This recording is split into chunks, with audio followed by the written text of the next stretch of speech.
கிறிஸ்துவுக்குள் பிரியமானவர்களே, கர்த்தரும் இரட்சகருமாய் இயேசு கிறிஸ்துவின் ஈடிய நாமத்தினாலே உங்கள் யாவருக்கும் என் அன்பின் வாழ்த்துக்களை தெரிவித்துக் கொள்கிறேன். தேவனர்லி அப்பம் பிரேயர் மினிஸ்ட்ரி சேனல் மூலியமாக உங்களோடு சந்திப்பதில் மிகுந்த மகிழ்ச்சி அடைகிறேன். தினம்தோறும் அதிகால வேளையிலே பரிசுத்த வேதாந்தத்திலிருந்து ஒரு பகுதி நாம் தியானித்து நம்முடைய குடும்ப பாதுகாப்பிற்காக நாம் ஜெபிக்கிறோம்.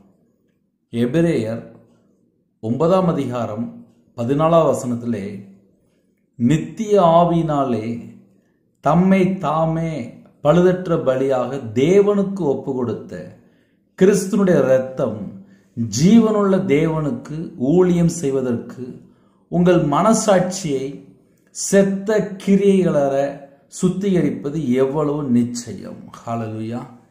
கிறிஸ்துவுக்குள் பிரியமானவர்களே, இன்னைக்குள்ள சிலுவை தியானம், நித்திய ஆவியினாலே தம்மை தாமே பழுதற்ற பலியாக தேவனுக்கு ஒப்பு கொடுத்த கிறிஸ்துனுடைய இரத்தம் என்று எழுதப்பட்டிருக்கு.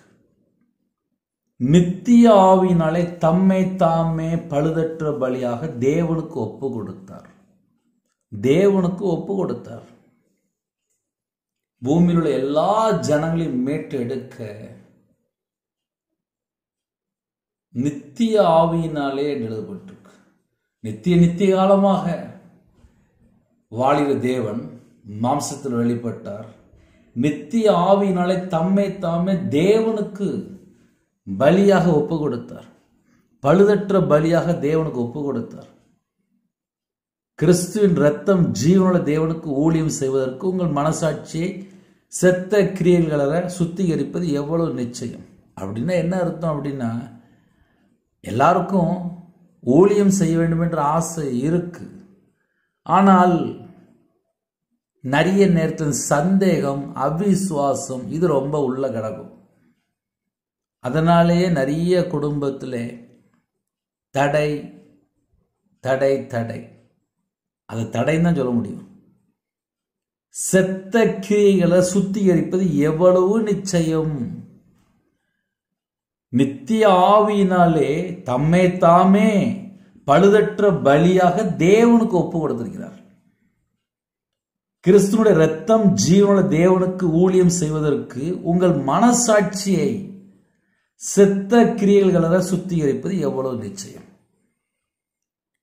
இன்னைக்கு நிறைய குடும்பத்திலே ஊழியம் செய்ய ஆசைப்படுறாங்க. ஆனா அந்த மனசாட்சி இருக்குல்ல, அதுல ஏதாவது ஒரு செத்த கிரியை உள்ள கிடக்கும். செத்த கிரியை அப்படின்னா அதை வச்சு ஒண்ணுமே செய்ய முடியாது. கிறிஸ்து இயேசுக்குள் ஜெனிபிக்கப்பட்ட பின்பாக நற்கிரியை செய்ய வேண்டும். நற்கிரியை அப்படின்னா நல்ல செயல்கள். செத்த கிரியை அப்படின்னா செத்து போன கிரியைகள். இப்ப நிறைய குடும்பத்துல சண்டை போடுவாங்க. புருஷன் பொண்டாட்டிக்குள்ள சண்டை போடுவாங்க. எதை சொல்லி சண்டை போடுறாங்க? 5 வருஷம் முன்னாடி நீ அப்படி இருந்தில்ல, 2 வருஷம் முன்னாடி நீ அப்படி இருந்தில்ல, போன வாரம் நீ இப்படி சொன்ன, போன மாசம் இப்படி சொன்ன. அதெல்லாம் செத்து போன கிரியைகள், செத்து போன காரியங்கள். சில குடும்பத்திலே ஆவிக்குரிய வாழ்க்கையில ஏன் வளர முடியல அப்படின்னு சொல்லி பார்க்கும்போது, பழைய நினைவுகள், பழைய எண்ணங்கள், பழைய செத்த காரியங்கள். ஒரு 10 வருஷம் முன்னாடி ஏதாவது நடந்திருக்கும். அதை உட்காந்து இன்னும் சொல்லிக்கிட்டே இருப்பாங்க. அவன் அப்படி பண்ணிவிட்டான், அவன் அப்படி பண்ணிவிட்டான், என் சொத்தை எழுதி வாங்கிட்டான். ஒரு 5 வருஷம் முன்பா ஒரு கொரோனாவே வந்துட்டு போயிட்டு, அதுக்கப்புறம் தேவன் நமக்கு உயிர் பிச்சை போட்டிருக்காரு, கிருபை தந்திருக்காரு. அவ்வளவுதான். இருக்கிற நாட்களிலே நற்கிரியை செய்யறதுக்கு மட்டும்தான் நமக்கு உயிர் பிச்சை போட்டிருக்காரு. இன்னைக்கு நிறைய குடும்பத்தில் நினைக்கிறாங்க இஷ்டம் போல வாழலாம். கிடையாது. நற்கிரியை செய்யறதுக்கு மட்டும்தான் கிறிஸ்து இயேசுவுக்குள் ஜெனிபிக்கப்பட்டு இருக்கிறோம். நல்ல செயல்கள் செய்ய வேண்டும். ஜீவனுள்ள தேவனுக்கு ஊழியம் செய்ய. இப்போ நம்முடைய தேவன் ஜீவனுள்ள தேவன். ஜீவனுள்ள தேவனுக்கு ஊழியம் செய்யறதுக்கு இன்னைக்கு நிறைய குடும்பத்துல எழும்பணும். உபவாச நாட்கள்ல நீங்கெல்லாம் என்ன தீர்மானம் எடுக்கணும் அப்படின்னா, நான் கர்த்தருக்காக அட்லீஸ்ட் ஒரு ஆத்துமாவுக்கு சுவிசேஷம் அறிவிப்பேன் அப்படின்னு சொல்லி எந்திரிங்க. உங்களுக்கு வேணால் நான் சாட்சியாக வேணால் என்னை பற்றி சொல்கிறேன். அது வேணால் ரொம்ப பிரயோஜனமாக இருக்கும். நான் சிஎஸ்ஐ சர்ச்சில் ஒரு 2.5 வருஷம் வேலை பார்த்தேன். அந்த 2.5 வருஷம் வேலை பார்க்கும்போது ஒரு 2 வீலர், அதில் பின்னாடி ஒரு பாக்ஸ் இருக்கும். அந்த பாக்ஸில் புதிய ஏற்பாடு ஒரு எப்படியோ ஒரு 100ஆவது வச்சுடுவேன். ஒரு 100 பைபிள் புதிய ஏற்பாடு பாக்ஸில் போட்டுடுவேன். ஸ்கூல் பிள்ளைகள், ஸ்கூல் பையங்க, 10th 11th 12th 9th 8th எந்த பிள்ளைகள்கிட்ட சுவிசேஷம் அறிவிச்சாலும், உனக்கு பைபிள் வேணுமா, பைபிள் வாசிப்பியா, எத்தனை பைபிள் வேணும், உன் ஃப்ரெண்டுக்கு கொடுப்பியா அப்படின்னு சொல்லி ஒரு 5 பைபிள் 10 பைபிள் கொடுப்பேன். ஆனால் எனக்கான 10 பைபிள் என் ஃப்ரெண்டுக்கெல்லாம் நான் கொடுத்துருவோம்னே அப்படின்னு சொல்லி ஆசையாக கொண்டு போவோம். அதுக்கப்புறம் அந்த பிள்ளைகள் ஒரு வருஷம் 2 வருஷம் கழிச்சு ஸ்கூல் படித்து முடிச்சு காலேஜ் போகும்போது என்னை பார்க்கும். எனக்கு ஞாபகம் இருக்காது. ஒரு 3 வருஷம் கழிச்சு நான் மறந்துடுவேன். அந்த பிள்ளைல என்னை ஞாபகம் இருக்கானே, நான் சர்ச்சில் ஜெபிக்கும்போது எனக்கு நீங்கள் புதிய ஏற்பாடு கொடுத்தீங்கள, நான் இப்போ காலேஜ் படிக்கிறேன்னே அப்படின்னு சொல்லி ஏகப்பட்ட குடும்பம், ஏகப்பட்ட பிள்ளைகள் பேசும். காரணம் என்ன? சுவிசேஷம் அறிவிக்கணும்னு சொல்லி ஒரு தாகம். ட்ராக்ஸ் வச்சுருப்பேன், சர்ச்சில் என்னெல்லாம் கொடுக்குறாங்களோ எல்லாம் வச்சுருப்பேன். அது சுவிசேஷம் அறிவிக்கிறதுக்கு ரொம்ப ஆசை. சர்ச்சில் உள்ள வீடுகளுக்கு போவேன். பக்கத்தில் யாராவது கர்த்தரை அறியாதவங்க இருப்பாங்க. அவங்க வீட்டில் போய் சுவிசேஷம் அறிவிச்சிட்டு ட்ராக்ஸ் கொடுத்துட்டு வருவேன், ஜெபம் பண்ணிட்டு வருவேன். மறுபடியும் போகும்போது அந்த வீடை போய் பார்ப்பேன், நல்லா இருக்கலாம்னு சொல்லி கேட்பேன். ஆத்தும பாரம் நமக்குள்ளே இருக்கா இல்லையா? 31 நாள் நமக்கா வாழ போகிறோமா, இல்லை இயேசுக்கா வாழ போகிறோமா? உபவாச நாட்களில் எப்படி வாழ்கிறோம்? உங்கள் கூட இருக்கிற யாராக இருந்தாலும் சரி, அது ஃப்ரெண்டாக இருக்கலாம், இல்லை நீங்கள் வேலைக்கு போகிற இடத்துல இருக்கலாம், இல்லை ஸ்கூல் படிக்கிற பிள்ளைகளாக இருக்கலாம், காலேஜ் படிக்கிற பிள்ளைகளாக இருக்கலாம். இயேசு கிறிஸ்துவை சுவிசேஷமாக அறிவிக்கிறதுக்கு உங்கள் வாழ்க்கையில் ஒரு தீர்மானம் எடுத்திருக்கீங்களா? சுவிசேஷம் அறிவிக்கிற பிள்ளைகளாக மாறணும், சுவிசேஷம் அறிவிக்கிறவர்களாக மாறணும். ஜீவனுள்ள தேவனுக்கு ஊழியம் செய்வதற்கு, அந்த வேர்டு ரொம்ப முக்கியமான வேர்டு.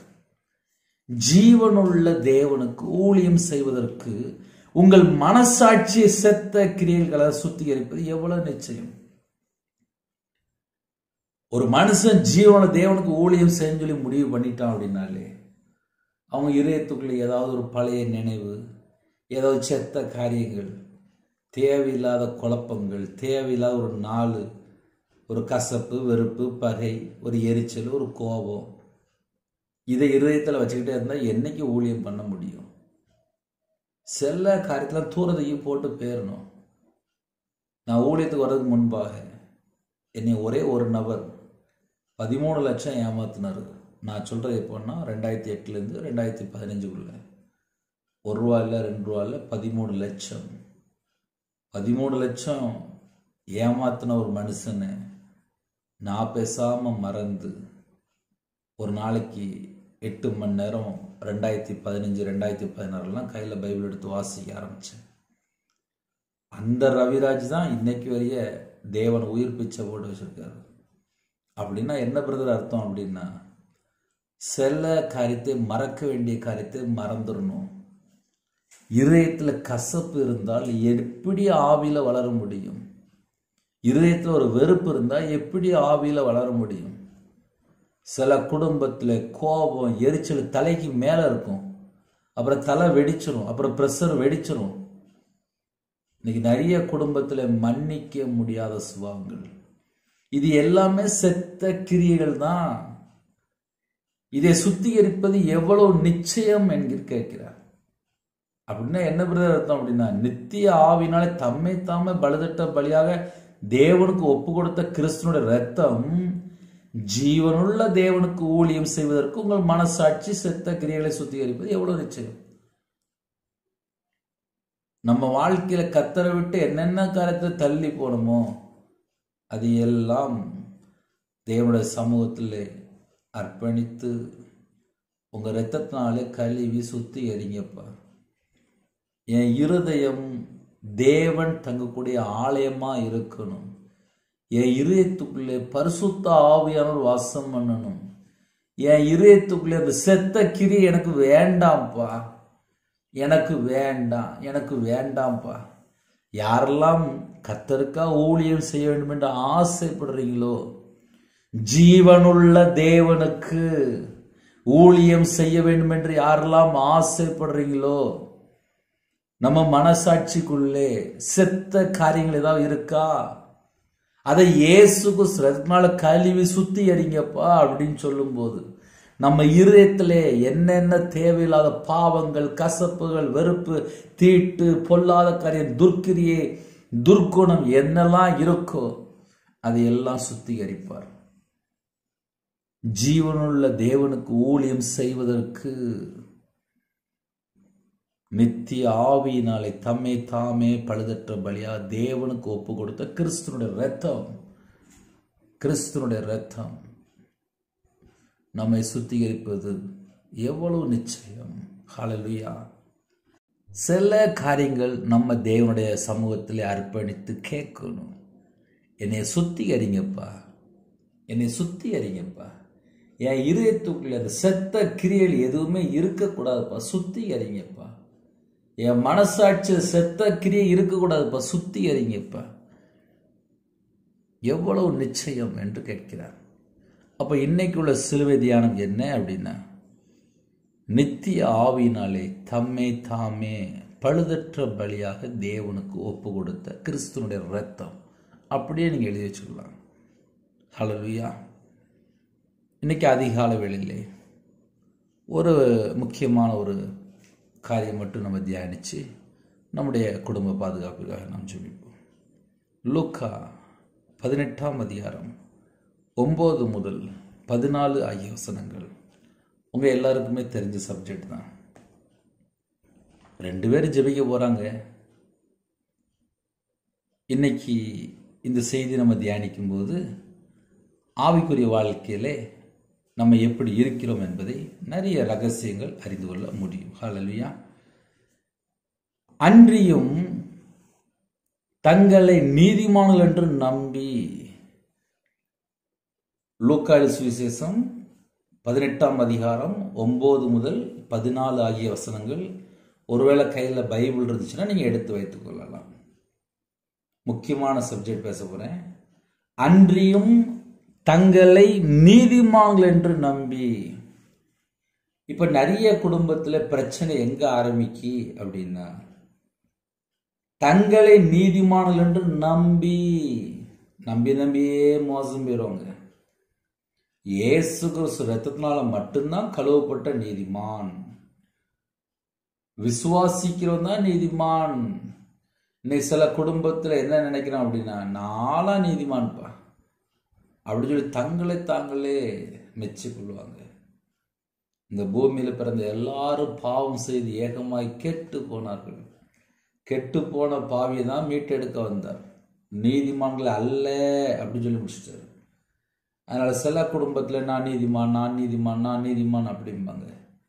நம்ம எப்படி சொல்லணும் அப்படின்னா, எனக்காக இயேசு கிறிஸ்து ஜீவ பலியானார். என் பாவம், என் அக்கிரமம், என் மீறுதல், தலைமுறை சாபம், என்னுடைய பலவீனம், என்னுடைய நோய், என்னுடைய துக்கம் எல்லாவற்றையும் சிலுவையில் சுமந்தார். அவர் ரத்தத்தினால கழுவப்பட்டு நான் சுத்திகரிக்கப்படுறேன். என் பாவத்தெல்லாம் என் இயேசு ராஜா மன்னிக்கிறார். அப்பா என் பாவத்தை மன்னிச்சிருங்கப்பா, என் பாவத்தை மன்னிச்சிருங்கப்பா அப்படின்னு சொல்லி அவருடைய சமூகத்தில் போய் தாழ்த்தி ஜெபிக்கும் போது நம்முடைய குறைகள், குற்றங்கள் எல்லாவற்றையும் மன்னிக்கிறார். மன்னிச்சதுக்கு அப்புறம் தான் நம்ம வாழ்க்கையில முதல் பாயிண்ட் என்னன்னா, விடுதலை, மீட்டெடுக்கிறார். சிறையிருப்புலேருந்து ஒரு விடுதலை. சிறையிருப்புனா என்ன? அசுத்தத்துக்குள்ளே, அருவருப்புக்குள்ளே, தீட்டுக்குள்ளே, பொல்லாத காரியத்துக்குள்ளே, துன்மார்க்கமான காரியத்துக்குள்ளே கர்த்தரை விட்டு தள்ளி போய் என்னென்ன அட்டகாசம் உண்டோ எல்லாம் பண்ணிட்டு இருப்பாங்க.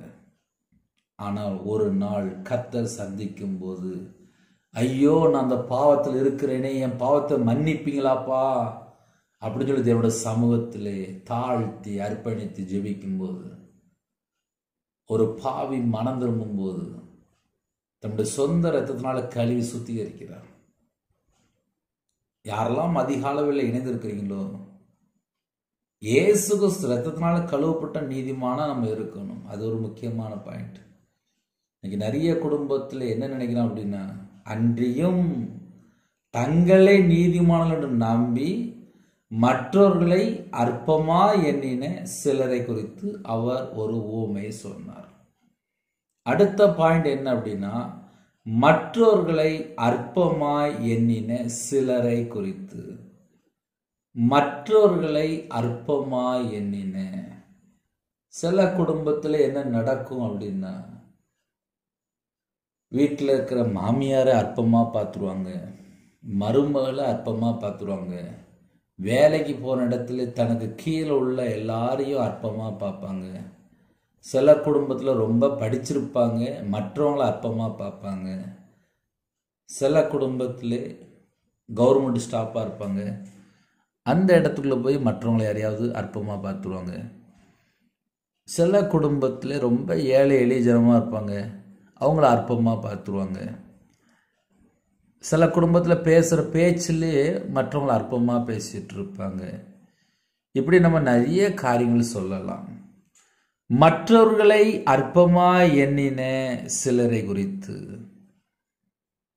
இப்போ என் வாழ்க்கையில் நான் வியாபாரத்தில் இருக்கும்போது எனக்கு ஒரு பெருமை இருந்துச்சு. எனக்கு நல்லா வியாபாரம் பார்க்க தெரியும் அப்படின்னு சொல்லி ஒரு பெருமை இருந்துச்சு. ஆனால் ஒரு நாள் நான் நடுரோட்டில் நின்னேன். அப்புறம் தான் அறிந்து கொண்டேன், ஒன்றுமே இல்லை, லைஃப்னா ஒன்றுமே இல்லை. உயிர் பிச்சை போட்டிருக்காரா அவ்வளோதான் அப்படின்னு சொல்லி முடிவு பண்ணிட்டு தேவனுடைய கரத்தில் அர்ப்பணிச்சிட்டேன், அவ்வளோதான். காலம் கடைசியாக இருக்குது. கொரோனாக்கு அப்புறம் நம்ம உயிரோட இருக்கிறோம். அதுக்கப்புறமும் மனம் திரும்பலன்னா என்ன செய்ய? 2 பேர் ஜெபம் பண்ண போகிறாங்க. அதில் ஒருத்தர் எப்படி சொல்கிறாரு, ஒருவன் பரிசேயன் மற்றவன் ஆயக்காரன். 2 மனுஷர் ஜெபம் பண்ணும்படி தேவ ஆலயத்துக்கு போனார்கள்.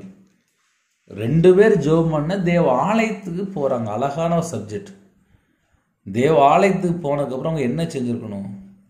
ஒருவன் பரிசேயன் மற்றவன் ஆயக்காரன். பரிசேயன் என்று தேவனே நான் பரிகாரர், அநியாயக்காரர், விபச்சாரக்காரர் ஆகிய மற்ற மனுஷரை போலவும் இந்த ஆயக்காரனை போலவும் இராது நாள் உம்மை ஸ்தோத்தரிக்கிறேன். வாரத்தில் 2 தரம் உபவாசிக்கிறேன். என் சம்பாத்தியத்தில் எல்லாம் தசமபாவம் செலுத்தி வருகிறேன் என்று தனக்குள்ளே ஜெபம் பண்ணினான்.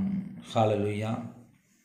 இப்போ சப்ஜெக்ட் எது ரொம்ப முக்கியம் அப்படின்னா, அடுத்த ஆளை கையை நீட்டியாச்சு. நான் ரொம்ப நல்லவன் அப்படின்னு சொல்லி அடுத்த ஆளை கையை நீட்டியாச்சு. யாரு? பரிசேயன். நான் பரிகாரர், அநியாயக்காரர், விபச்சாரக்காரர் ஆகிய மற்ற மனுஷரை போலவும் இந்த, அந்த வேர்டு ரொம்ப முக்கியம், இந்த ஆயக்காரனை போலவும். அடுத்த ஆளை கையை நீட்டுறாரு. இந்த ஆயக்காரனை போலவும் இராத நாள் உம்மை ஸ்தோத்தரிக்கிறேன். வாரத்தில் 2 தரம் உபவாசிக்கிறேன். என் சம்பாத்தியத்தில் எல்லாம் தசமபாவம் செலுத்தி வருகிறேன் என்று தனக்குள்ளே ஜெபம் பண்ணினான். இந்த ஜெபத்தில் எத்தனை மிஸ்டேக் இருக்கு, நம்ம கொஞ்சம் நிப்பாட்டி பார்ப்போமே. 2 பேரும் ஜெபம் பண்ண போறாங்க. அதில் ஒருத்தருடைய ஜெபம் எப்படி இருக்கு? அடுத்தால கையை நீட்டி நீட்டி நீட்டி நீட்டி பேசுறாரு. அவனை போல நான் இல்லை, அவனை போல நான் இல்லை, அவனை போல நான் இல்லை. அவன் அநியாயம், அவன் விபச்சாரக்காரன், ஆனால் நான் அப்படி இல்லை. அவன் அப்படிப்பட்டவன், நான் அப்படி இல்லை. அவன் அப்படிப்பட்டவன், நான் அப்படி இல்லை. அப்போ என்ன அர்த்தம் அப்படின்னா, பரிசேயன் என்று தேவனே நான் பரிகாரர், அநியாயக்காரர், விபச்சாரக்காரர் ஆகிய மற்ற மனுஷரை போலவும். அப்பவும் என்ன சொல்றாருன்னா, மற்ற மனுஷரை போலவும் இந்த ஆயக்காரனை போலவும் இராத நாள் உம்மை சோதரிக்கிறேன். அப்போ அவருடைய ஜெபத்துல என்ன பாயிண்ட் இருக்கு அப்படின்னா, தேவனுடைய நாமத்தை உயர்த்தணும். என் வாழ்க்கையில அப்பா எனக்கு ஒரு கிருபை தந்திருக்கீங்க, வாழ்ற நாட்கள்ல சகல விதமான காலத்துல நீ ஆசீர்வதித்திருக்கீங்க, உமக்கு நன்றிப்பா. உமக்கு நன்றிப்பா, குடும்பமா என்னை ஆசீர்வதி நன்றிப்பா அப்படின்னு சொன்னா பரவாயில்ல. ஆனா இவர் என்ன செஞ்சார் அப்படின்னா, நான் அவங்கள போல இல்லை, நான் அவனை போல இல்லை. இன்னைக்கு சில குடும்பத்திலே என்ன நடக்கு அப்படின்னா, தங்களை நீதிமான்கள் என்று நம்பி மற்றவர்களை அற்பமா எண்ணி, இதான் நிறைய குடும்பத்தில் நடக்கு. நாளா நீதிமான்ப்பா, நாளா மாசம் மாசம் தசமா வச்சுடுவேன், நாளா மாசத்துல, நாளா வாரத்துல 2 நாள் உபவாசம், மாசம் மாசம் தசமா கொண்டு போய் சர்ச்சில் வச்சிருவேன், நாளா தேவனுக்கு அப்படியே அப்படியே அப்படியே அப்படிம்பாங்க. ஆனால் மற்றவங்களை கையை நீட்டுறோமா, அதுதான் முக்கியம். மற்றவங்களை அற்பமா என்றோமா, அதுதான் முக்கியம். ஏன்னா சில குடும்பத்தில் எங்க மிஸ்டேக் நடக்கு அப்படின்னா, முதல்ல தங்களை நீதிமானா நம்பிடுவாங்க. நான் நல்லவன்ப்பா, நான் எவ்வளவு நல்லவன் அப்படி தன்னைத்தான் நீதிமான நம்பி, தன்னை யார் ஒருத்தன் நீதிமான நம்பிட்டானோ அந்த இடத்துல ஒரு பிரச்சனை வந்துடும். என்ன பிரச்சனை வரும் அப்படின்னா, மற்றவங்களை அற்பமா எண்ணி, ஏன்ட்ட இவ்வளவு குறை இருக்குப்பா, நான் இன்னும் குறையாதான்ப்பா இருக்கிறேன், உமக்கு முன்பாக நான் இன்னும் குறையாதான்ப்பா இருக்கேன், இன்னும் இந்த காரியத்துல ஒரு குறை இருக்கு, இன்னும் இப்படி இருக்கு, நான் இன்னும் இதுல சரி செய்யணும்ப்பா, எனக்கு கிருபை தாங்கப்பா. அப்படி ஜெபிக்கும் போது ஆவிக்குரிய வாழ்க்கையில வளர்ச்சி இருக்கும். சில குடும்பத்திலே என்ன நடக்கு அப்படின்னா, கர்த்தரை விட்டு தள்ளி போற நிறைய காரியங்கள் உள்ள வந்துகிட்டே இருக்கு. எவ்வளவுதான் ஜெபம் பண்ணாலும் இதயத்துல பார்த்தா கசப்பு, வெறுப்பு, பகை, எரிச்சல் இதெல்லாம் உள்ள வச்சுக்கிட்டு, நான் அவனை போல இல்லை, நான் அவனை போல இல்லை, நான் அவனை போல இல்லை. இயேசுவை நோக்கி பார்த்தால் முகம் பிரகாசமா இருக்கும், மனுஷனை நோக்கி பார்த்தா என்ன ஆகும், இருளா இருக்கும். செய்தியினுடைய ஆழம் என்ன அப்படின்னா, 2 பேர் ஜெபம் பண்ண போறாங்க, கண்ணை மூடிட்டு ஜெபம் பண்ணிட்டு பேசாம வீட்டுக்கு போயாச்சு அப்படின்னா பிரச்சனை வராது. சர்ச்சுக்குள்ள போயிட்டு அப்படியே கண்ணை முழிச்சு பார்ப்பாங்க, அவங்க என்ன ட்ரெஸ் போட்டிருக்காங்க, அவங்க என்ன நகை போட்டிருக்காங்க, அவங்க யாரு, இந்த குடும்பம் யாரு, இவங்க ஏன் இப்படி பாட்டு பிடிக்காங்க, அவங்க ஏன் இங்கே உட்காந்துருக்காங்க, இப்படி ஏகப்பட்டதை சர்ச்சுக்குள்ள போய் உட்காந்து பார்க்கறது. சர்ச்சுக்குள்ள போயாச்சு அப்படின்னா தேவ பிரசனத்தினால நிரம்பி இருக்கணும், தேவனோட பாதப்பிள்ளை காத்து இருக்கணும். நம்ம இருதயத்தில் என்ன இருக்கோ அந்நாளை போல தேவனோட சமூகத்தில் ஊற்றிடணும், அவ்வளோதான். நம்ம இருதயத்துக்குள்ள என்னெல்லாம் பாரம் இருக்கோ அது எல்லாம் தேவனோட சமூகத்தில் போய் அர்ப்பணிச்சிடணும். இப்போ நான் சர்ச்சுக்கு போகிறேன், நேராக போய் முழங்கால் போடுவேன், அப்பா அவங்க பிள்ளை வந்திருக்கேன்ப்பா, என்னை ஆலயத்தில் போட்டுக்கிட்டீங்கப்பா, ஸ்தோத்திரம்ப்பா, என்னை ஆசீர்வதிங்கப்பா, என்னை பரிசுத்தப்படுத்தி ஆசீர்வதிங்கப்பா, உங்கள் கிருபையால் நிரப்பி ஆசீர்வதிங்கப்பா, உங்கள் பாதப்பில் உட்காந்து என் கூட பேசுங்கப்பா அப்படின்னு சொல்லி என்னோட சமூகத்தில் போய் தாழ்த்தி அர்ப்பணித்து ஜெபிக்கும் போது நம்ம குடும்பத்தை ஆசீர்வதிப்பார். நம்ம இருதயத்துக்குள்ள என்ன இருக்கு, கர்த்தருடைய கிருபை கிருபை கிருபை கிருபை. தேவன் அருளி அப்போ மினிஸ்டர் மூலமா இணைந்துக்கிறீங்களா, அது கர்த்தருடைய கிருபை மட்டும்தான். தினம்தோறும் செய்தி கேட்குறீங்க, ஆவிக்குரிய வாழ்க்கையில மாற்றம் இருக்கா, இன்னும் செத்து போன நிலைமையில இருக்கா, ரட்சிக்கப்பட்ட அனுபவத்துல இருக்கிறோமா, இல்ல இன்னும் பழைய சுபாவம் உள்ள கிடக்கா, மன்னிக்க முடியாது, விட்டு கொடுக்க முடியாது, வீம்பு, வைராக்கியம், எரிச்சல், கோபம் இதெல்லாம் வச்சுட்டு ஒரு 1000 ரூபா வாங்க முடியுமா, முடியாது. சரி இதை வச்சுட்டு பரலத்துக்கு போகுமா, போக முடியாது. மனம் திரும்பி சிறு பிள்ளை போல மாறணும். 2 பேர் ஜெபம் பண்ண போறாங்க, ஆனா அதுல ஒருத்தர் என்ன சொல்றாரு அப்படின்னா, நான் அவனை போல இல்லை, நான் அவனை போல இல்லை, நான் அவனை போல இல்லை. அந்த ஜெபம் பரலோகத்துல போகுமா, போகாது. ஏன், மற்றவங்களை கையை நீட்டி கையை நீட்டி கையை நீட்டி பேசிட்டு இருக்கிறாங்க ஒரு ஆளு, ஆனா இன்னொருத்தன் அவர் ரொம்ப வித்தியாசமா ஜெபிக்கிறார், அவருடைய ஜெபம் சற்று வித்தியாசமா இருக்கு. அதையும் நம்ம தியானிப்போம். ஆயக்காரன் தூரத்திலே நின்று தன் கண்களையும் வானத்துக்கு ஏறெடுக்க துணியாமல் தன் மார்பிலே அடித்துக்கொண்டு, தேவனே பாவியாக என்மேல் கிருபையாயிரும், பாவியாகிய என்மேல் கிருபையாயிரும், பாவியாகிய என்மேல் கிருபையாயிரும். அப்போ ஆயக்காரன் என்ன சொல்றாரு, தூரத்திலே நின்று, தூரத்திலே, சர்ச்சை பக்கத்தோட போல தூரத்திலே நின்று தன் கண்களையும் வானத்துக்கு ஏறெடுக்க துணியாமல். ஏன்னா ஆயக்காரன் யோசிக்கிறாரு, என்கிட்டலாம் எந்த தகுதியும் இல்லப்பா, சர்ச்சுக்குள்ள வருது கேட்ட எந்த தகுதியும் இல்லப்பா, சர்ச்சுக்குள்ள வருது கேட்ட எந்த தகுதியும் இல்லப்பா, சர்ச்சுக்குள்ள வருது கேட்ட எந்த தகுதியும் இல்லப்பா அப்படின்னு சொல்லி தாழ்த்துறாரு. தேவன் எதை பார்க்கிறார் அப்படின்னா இருதயத்தை பார்க்கிறாரு.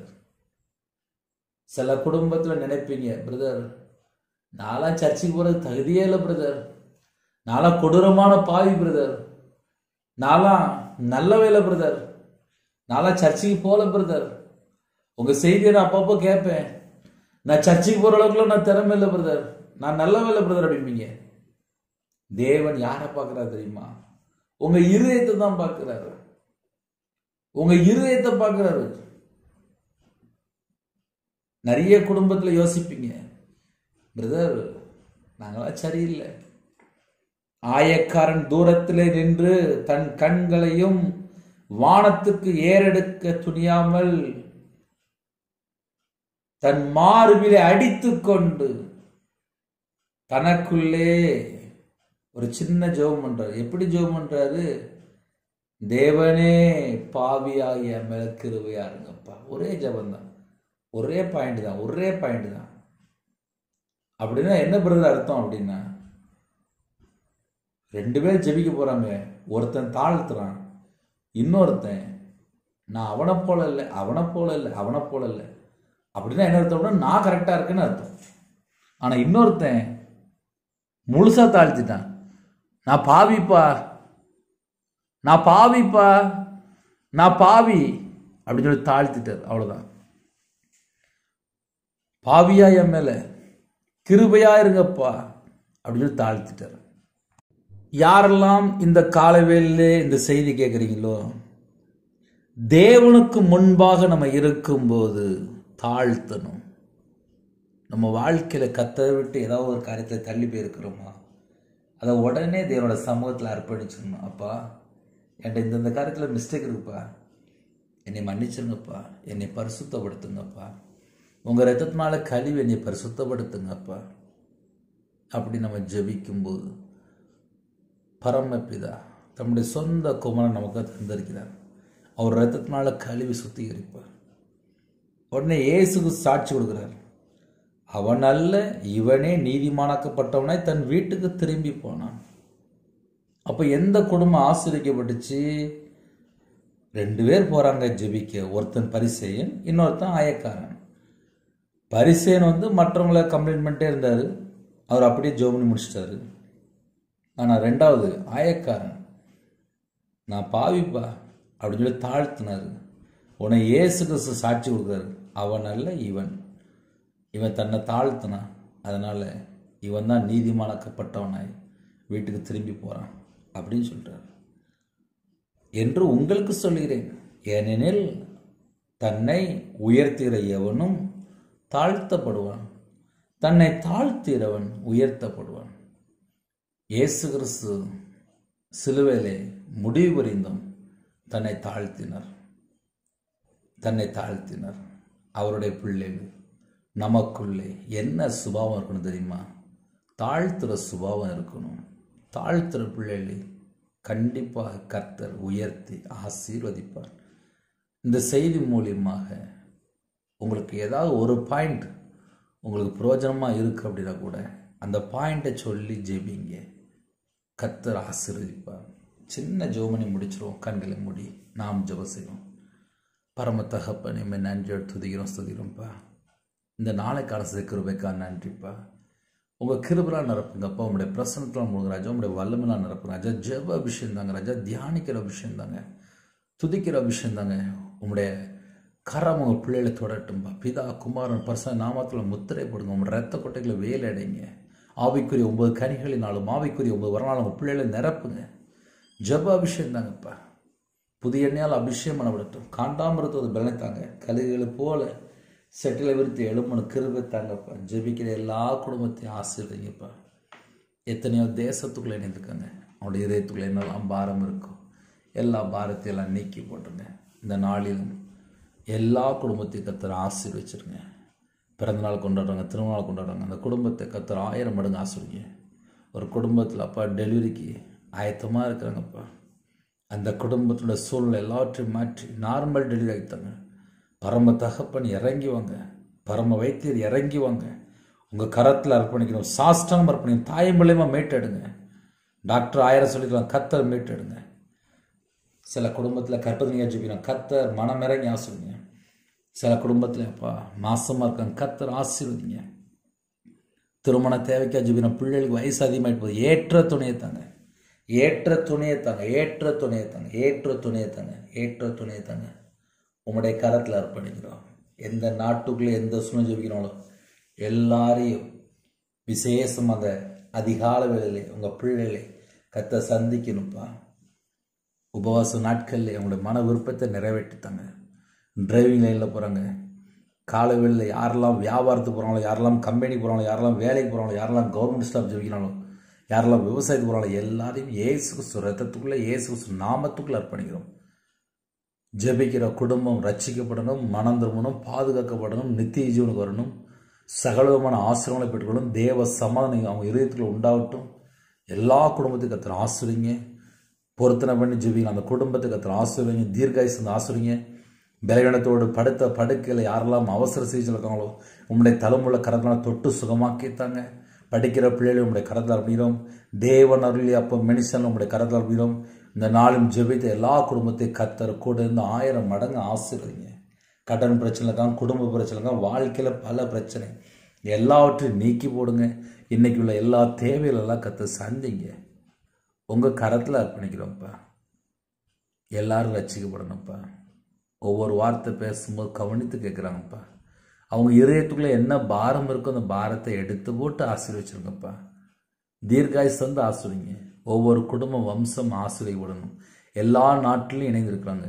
எல்லாருக்கும் என்னென்ன தேவை இருக்கோ திருப்தியாக தாங்கப்பா. உங்கள் கரத்தில் அர்ப்பணிக்கிறோம். கர்த்தர் பொறுப்படுத்துங்க. அப்பிரோஜனமான ஊழியக்காரன் களிமண்ணாக அர்ப்பணிக்கிறேன். துதி கன மகிமை எல்லாம் ஒவ்வொருவருக்கே செலுத்திடுவோம். இயேசு கிறிஸ்து பிதாவே ஆமென். தேவனுக்கே மகிமையுண்டாவதாக. கர்த்தர் தாமே உங்களையும் உங்கள் குடும்பத்தில் சகல காரியத்திலும் சம்பூர்ணமாக திருப்தியாக கர்த்தர் கூட ஆசீர்வதிப்பாராக. ஆமென். கர்த்தராகிய இயேசு கிறிஸ்துவின் கிருபையும் பிதாவாகிய அன்பும் பரிசுத்தனுடைய ஐக்கியமும் இப்பொழுதும் எப்பொழுது சதா காலங்களிலும் நம் மனோடு கொடுப்பதாக. ஆமென். கிறிஸ்துவ பிரியமானவர்களே, எனக்காக டெய்லி 1 நிமிடமாக ஜெபிங்க. சில நேரத்தில் சரீரத்தில் பலவீனம் இருக்குது, எனக்காக ஜெபித்து கொள்ளுங்கள். கர்த்தர் குடும்பத்தை ஆசீர்வதிப்பார். 9363064182 நம்பர் உண்டால் உங்களுக்காக ஜெபிப்போம். God bless you.